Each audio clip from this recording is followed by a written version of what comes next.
সুপ্রিয় শিক্ষার্থী, আসসালামু আলাইকুম।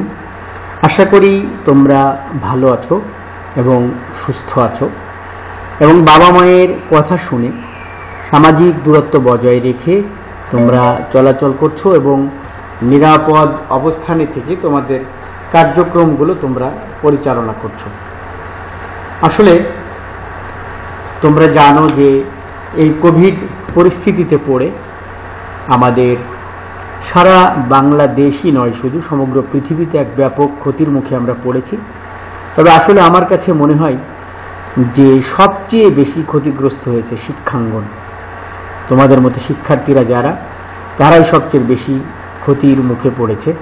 আমি জানি না এই ক্ষতি আমরা কিভাবে পুষিয়ে নেব, তবে আসলে যদি তোমরা আন্তরিক থাকো এবং আমাদের আন্তরিকতা থাকে, তাহলে আমি মনে করি ছাত্র, শিক্ষক এবং অভিভাবক আমরা সবাই মিলে আমরা এই সমস্যা থেকে আমরা উত্তরণ ঘটাতে পারব।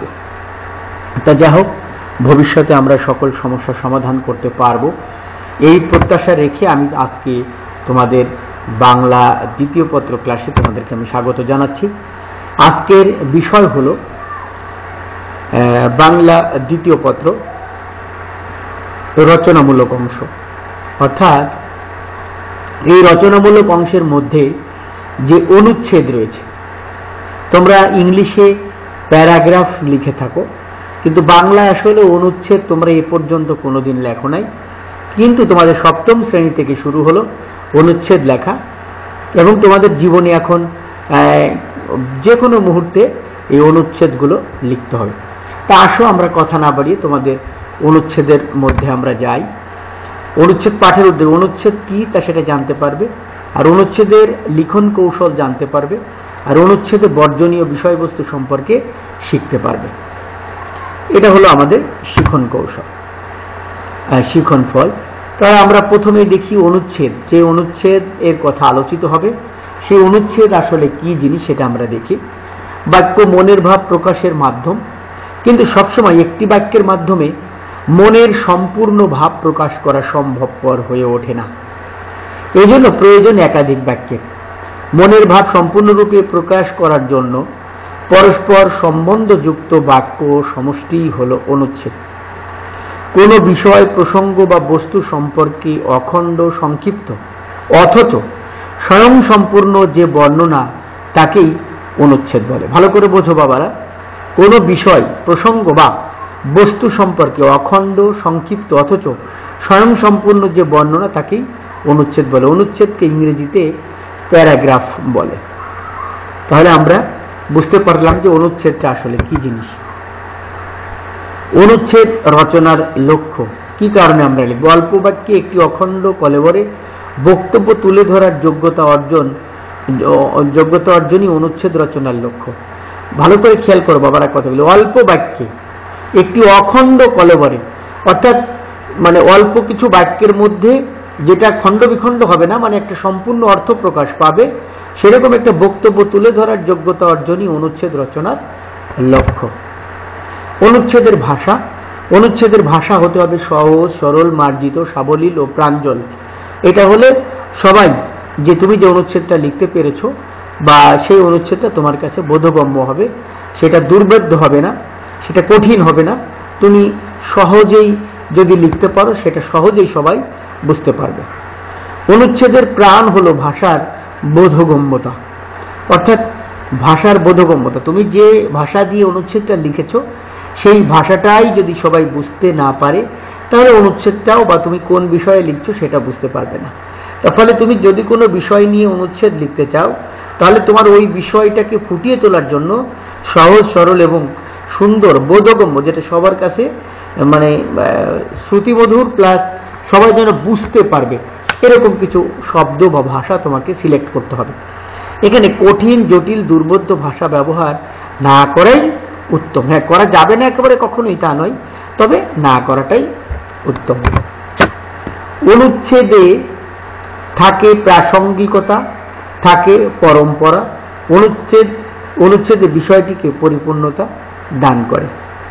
অর্থাৎ আমরা কোনো একটা বিষয়টাকে যদি মানে এক দুই কথার মধ্যে ফুটিয়ে তুলতে না পারি, সেই বিষয়ে যদি আমরা সুন্দর, সাপোজ একটা মোবাইল ফোন, মোবাইল ফোন কি, কি তার ব্যবহার, কি তার উপকার, কি তার অপকার, কিভাবে তার গঠন, মানে এই যে ইন ডিটেল সম্পর্কে লেখা মোবাইল সম্পর্কে, ওইটা সম্পর্কে সুন্দর করে একটা সবিস্তারে বর্ণনা করাটাই হচ্ছে একটা অনুচ্ছেদ আর কি।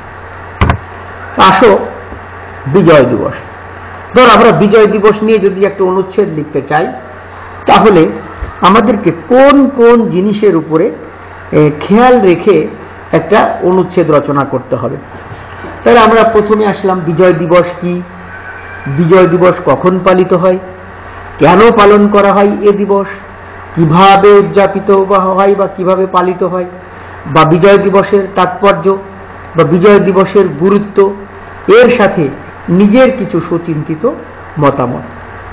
তাহলে দেখো, আমি মনে করি তোমাদেরকে যদি বিজয় দিবস সম্পর্কে লিখতে বলি, তাহলে আসলে লিখতে বলি অথবা বলতে বলি, তোমরা যে জানো যে অনেক সময় আমরা উপস্থিত বক্তৃতার আয়োজন করে থাকি, তো যে কোনো একটা বিষয়ে আমরা যদি লিখতে চাই, তাহলে আমাদের কোন কোন, ধরো আমাকে যদি বিজয় দিবস বা তোমাকে যদি বলা হলো যে তুমি বিজয় দিবস সম্পর্কে বলো, তাহলে তুমি কি ধামধাম করে খালি বলতে শুরু করে দিবা? যে না, তোমাকে কিন্তু আগে একটু ভাবতে হবে যে আমি কি বলবো, কোন দিকে বলবো, কোন লাইনে কথা বলবো। তাই এখন তুমি যদি এখানে আগেই চিন্তা করো বিজয় দিবস কি, তারপরে বিজয় দিবসটা আসলে কখন পালিত হয়, কেন পালন করা হয় এ দিবস, কিভাবে উদযাপিত হয়, কেন করা হয় এবং কিভাবে করা হয়, তারপরে বিজয় দিবসের তাৎপর্যটা কি, অর্থাৎ কি কি তাৎপর্যের উপরে ভিত্তি করে আমরা বিজয় দিবসটা পালন করব, বা খালি পালন করার মধ্যে সীমাবদ্ধ রাখবো, না ওখান থেকে তাৎপর্য হচ্ছে আমাদের শিক্ষণীয় বিষয়টা কি, আমাদের কি মনে রাখতে হবে, সেটা মনে রেখে আমাদেরকে এটাকে করতে হবে, তাহলে আমাদের সেটা ফলপ্রসূ হবে। আচ্ছা, তারপরে আমাদের মনে রাখতে হবে বিজয় দিবসের গুরুত্ব বা এর সাথে নিজের কিছু সুচিন্তিত মতামত। তুমি যখন উপসংহার উপস্থাপন করবে, তখন উপসংহারের মধ্যে তোমরা এইটা তোমার নিজের একটা সুচিন্তিত পরামর্শ তুমি দিয়ে দিতে পারো। এরপর আসো অনুচ্ছেদ লেখার সময় যে বিষয়গুলো আমাদেরকে খেয়াল রাখতে হবে। পৃষ্ঠার ঠিক মাঝখানে অনুচ্ছেদের শিরোনাম লিখতে হবে, অপ্রাসঙ্গিক বিষয় বাদ দিতে হবে, বানান যাতে ভুল না হয় সেদিকে খেয়াল রাখতে হবে, আর বাক্য গঠন যাতে যথাযথ শুদ্ধ হয় সেদিকে খেয়াল রাখতে হবে। কেবল একটি প্যারা বা অনুচ্ছেদে লিখতে হবে। ভালো করে খেয়াল করো, এটা কিন্তু অত্যন্ত একটা গুরুত্বপূর্ণ বিষয়। আমরা যখন প্যারাগ্রাফ লিখি, প্যারাগ্রাফ মানেই তো একটা প্যারা, তা অনুচ্ছেদের মধ্যে আবার অনেকে তোমরা ভুল করে একাধিক অনুচ্ছেদ লিখে ফেলো। এটা মাথায় রাখতে হবে বাবা, যে আমাদের অনুচ্ছেদটা যেন একটা প্যারার মধ্যে হয়, একাধিক প্যারা করা যাবে না। অনুচ্ছেদটি অনধিক 200 হতে 250 শব্দের মধ্যে থাকাই শ্রেয়।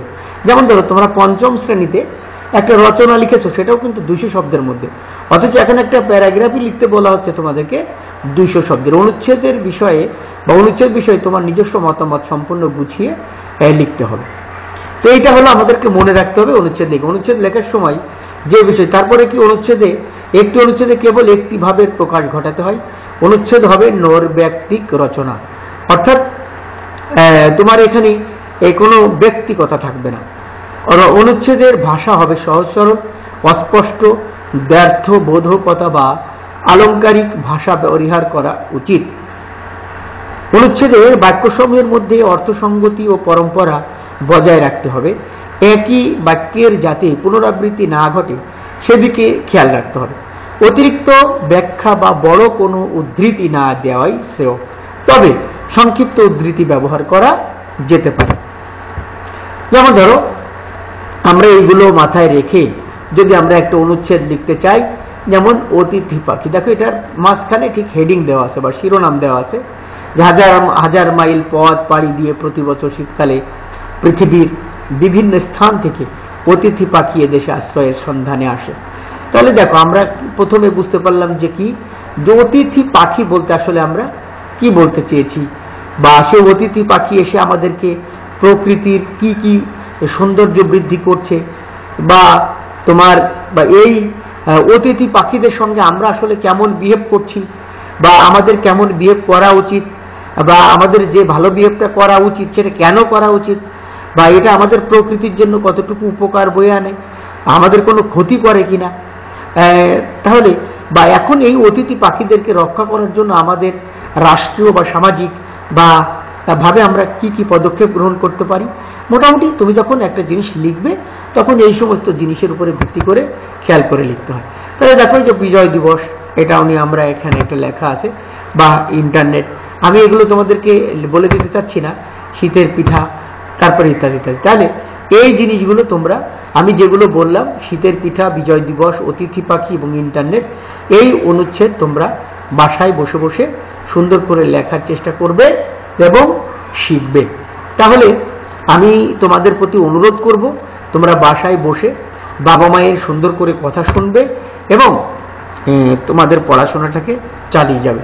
তা তোমরা সবাই সুস্থ থাকো, ভালো থাকো, তোমাদের সর্বাঙ্গীন মঙ্গল কামনা করে, তোমাদের সুস্থ জীবন কামনা করে, সবার জীবনে একসময় এই কোভিড-19 প্রাদুর্ভাব কেটে সুন্দর সকাল আমাদের সামনে উপস্থিত হবে, আলোক উজ্জ্বল এবং আলো ঝলমলে একটা দিন আমাদের সামনে উপস্থিত হবে, সেই প্রত্যাশা রেখে সবার সুস্বাস্থ্য কামনা শেষ করছি। আল্লাহ হাফেজ।